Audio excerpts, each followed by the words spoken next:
Hello guys, welcome back to our channel. మీకు ఈ sound ఏంటంటే మీకు అర్థమవచ్చు మేము ఎక్కడ వచ్చామో. చాలా స్పెషల్ ప్లేస్, అదే కోటి దీపోత్సవం. ఇదైతే ఎన్టీఆర్ గార్డెన్స్లో అయితే ఉంది.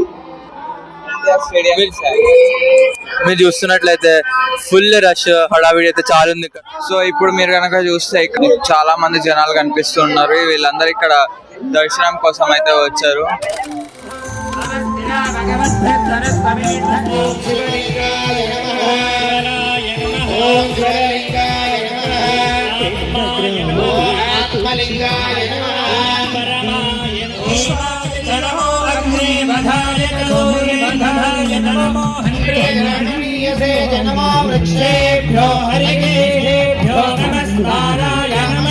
భవే జమయో భవే జనమ శంకరాయ జమయస్కరాయ జనమ శివ శివతరాయ